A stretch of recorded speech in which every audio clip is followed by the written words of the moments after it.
Ito naman, top 3 na magandang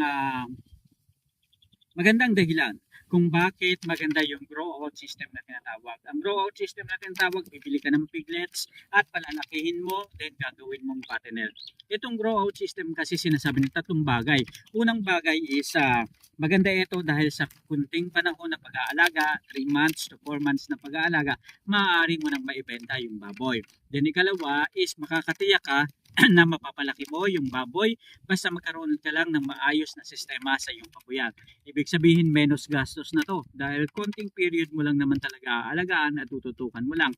Then, ang ikatlo, dito sa ganitong sistema is maaari mong maibenta ng madalian, agaran yung mga baboy, pero konti lang yung gagastusin mo. At the same time, yung mga bagay na mga maintain mo sa baboy is talagang konting-konti na lang, tulad ng mga ilaw, ng mga tubig, dahil kailangan natin ng maintenance sa mga pag-aalaga ng baboy, di ba? Hindi naman libre yung mga yun.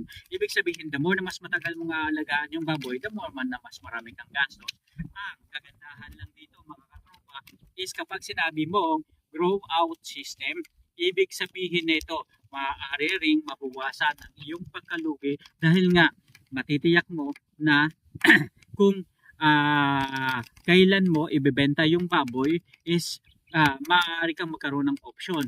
Maaari mo siyang ibenta sa maganda-gandang presyohan, or kung hindi maganda ang presyohan is maaari mo siyang ipagbili, ikaw na ang magkaroon ng sariling katayan. Para at least masigurado mo na mababawi mo yung puhunan at talagang tutubo ka ng malaki. Ito, paano ba nababawasan naman doon yung pagkalugi dahil nga sa mabilis at konting period na pag-aalaga? So, mas makakatiyak ka na mababalanse mo yung presyo ng mga alagang baboy. Ibig sabihin, sa panahon ngayon na pabago-bago ang sistema ng presyuhan ng baboy, is makakatiyak ka na kahit papano kung grow out system, maaari mong balansehin yung sistema mo sa iyong babuyan. Kapag mababa ang presyo, magsariling katay. Ngayon, kung mataas ang presyuhan, benta agad para siguradong kumita ka, mga katrops.